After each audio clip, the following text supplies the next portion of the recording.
Ma në fund, paria e udhëjtarëve, se si u bindën se me tortura, me mundime, nuk mund të largonin Muhamedin nga rruga që kishte filluar, që njerëzit të pranonin islamin, sepse shumë njerëz tash që kishin pranuar islamin kishin migruar në Abisini. Bile edhe në Mekë, dita ditës muslimanët shtoheshin.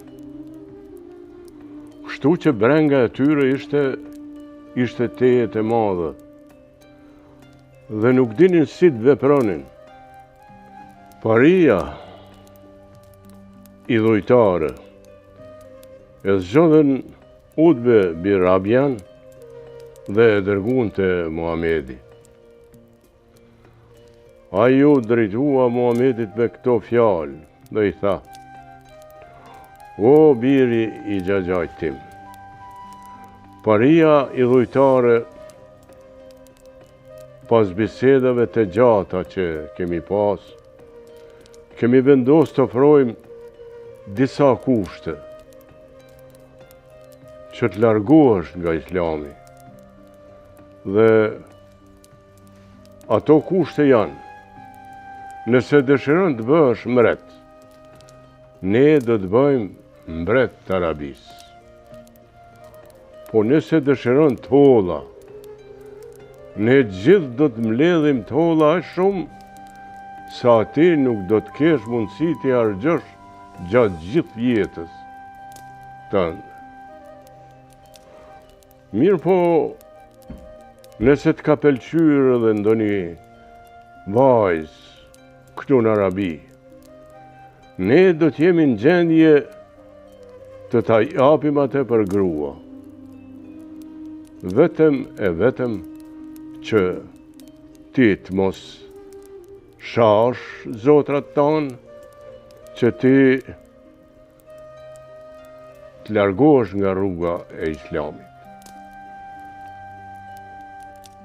Muhamedi nuk mendoi shumë se e kishte përgjigjen në gjumë dhe i tha: O biri i xhaxhait tim,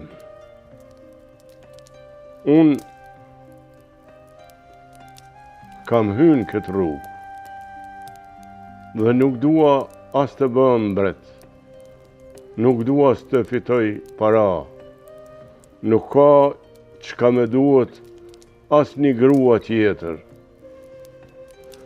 Unë po të them shkurt një sure nga Kurani. O Muhammed, ju thuaj njerëzve se ti je njeri. Pra Muhamedi i thot atij se edhe unë jam njeri. Mirë po Zoti të zgjodhi ty të predikosh Islamin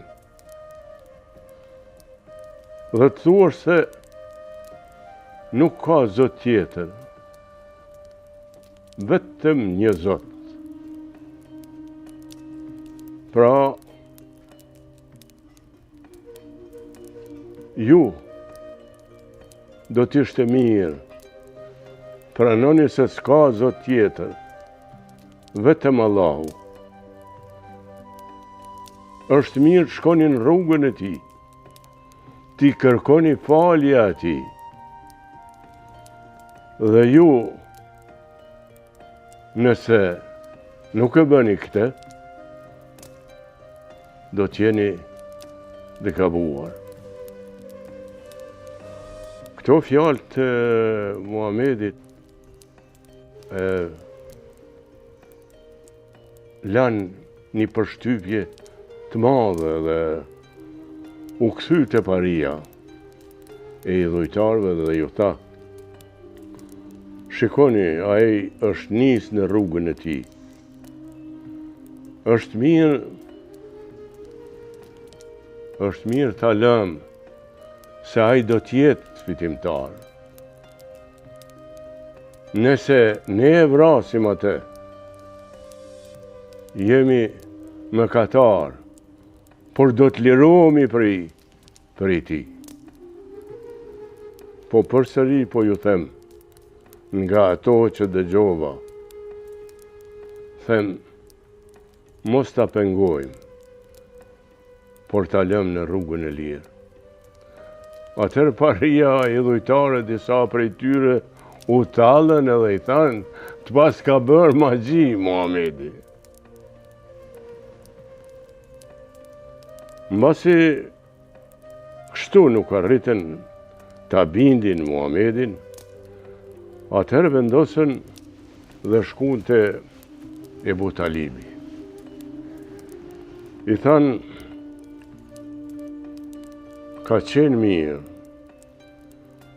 mirë që ne po t'japim një burr të moshës së Muhamedit, edhe ai burr është i urtë, i dashur, është biri i Veledit. Prandaj, ti merr këtë dhe na jep Muhamedin.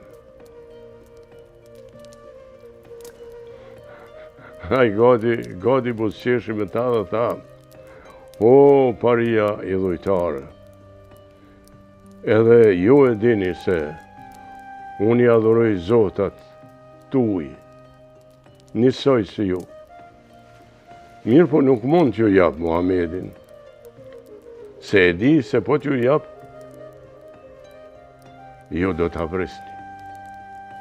Pra, unë nuk mund t'u jap. Paria i dhujtare me zemrim dolën çakvardisur nga dhoma e Ebu Talibit. Edhe nuk dinin se çfarë mjeti të bindin që Muhamedi të largohin nga rruga e Islamit.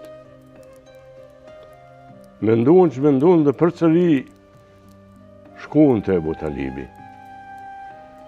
I thanë, shiko,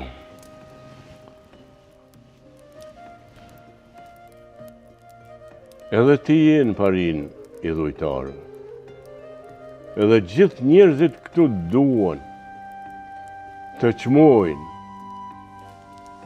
dhe e din se nuk i falësh Zotit se që bën Muhamedi. Po ne deri tash kemi pas një konsiderat se je njeriu ynë, edhe nuk e kemi vrarë Muhamedin. Mirë po ti duhesh pa tjetër të gjesh një formë që ai të largohet nga rruga e tij. Bile ne e kemi plesnuar që ai le ta predikoj se nuk ka tjetër vetëm një Zot. Po mos t'i shaj zotat tu, mos t'i shaj zotat tanë. Pra, kjo do t'ishte një marrëveshje e jona me ty, edhe ti natyrisht se do t'a bësh me te. Nëse ti nuk ja arrin t'a bindësh, atër ke dy rrugë.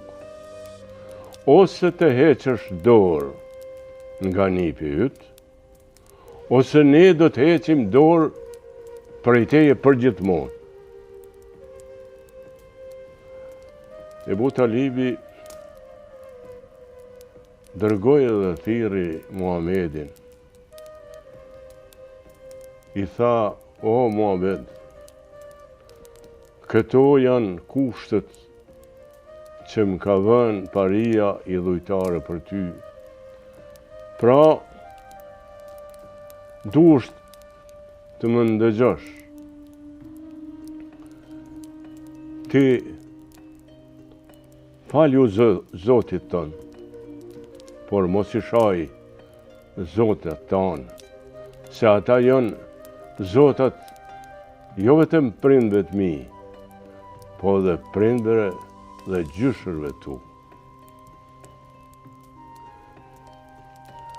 Muhamedi u ushtua shumë për këto fjalë të Xhaxhait, edhe gati edhe qau. Edhe Ebu Talibi u ushtua shumë. U ushtua shumë edhe nuk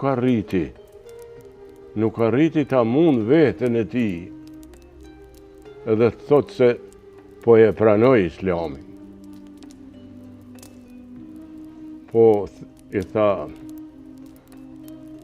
o nipi, ti vazhdoj rrugën tënde. Vazhdoj rrugën tënde, po dije se edhe unë jam me ty. Pra, paria idhujtare dhe populli idhujtar le të heqin dorë nga unë. Por musliman nuk mund të bëhen. Paria morën vesh dhe përsëri me zemrim. Me zemrim reaguan, u mblodhën në një kodër afër Mekës, edhe vendosën që një fardore këta njerëzit që janë ba musliman mos të kenë drejt me hynë Mekë, mos kenë të drejt të bëjnë tregti, mos kenë të drejt të ketë martesa. Kështu që ata I lanë tejet të veçantë, gati edhe pa ushqime.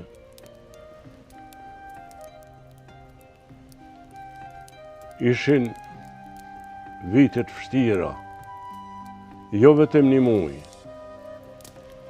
jo vetëm një javë ditë, jo vetëm një vjetë, po u bën 3 vjetë dhe këta duhet të jetonin të izoluar dhe pa zhvilluar ndonjë tregti dhe pa të vlerë, gjëra ushqimore dhe pa vlerë për veshmbathje. Bile, flitet se ndonjëherë janë detyru të hanë edhe gjethet pembe. Kaq shumë pra u mundua pejgamberi, kaq shumë u munduan muslimanët, vojqet e tyre qenë tejet të gjata. Dhe mas 3 vjetë, disa paris idhujtare e prishen këtë sull dhe thanë se ne na duhet të tregtojmë, të bëjmë tregti edhe me atë pjesën tjetër, kështu që sa do kudo tash këta e morën vetë. Mirë po në këtë mes, pejgamberi humbi 2 njerëzit e tij më të dashur. Me qenë se atëherë nuk kishte ushqime të bollshme. Gruaja e tij Hatixha dhe Ebu Talibi vdesën njëri pas tjetrit. Sa me dhimbet Hatixha? Bija ime. Pejgamberi Muhamedi a.s. këtë vit e quajti viti I dëshpërimit. Nga se I vdes bashkëshortja, edhe njeriu I cili e kishte rritur qysh prej moshës 6 vjeçare. Pra, ngritu bia ime se u bë vonë dhe shko pusho. Natën e mirë. Natën e mirë, baba.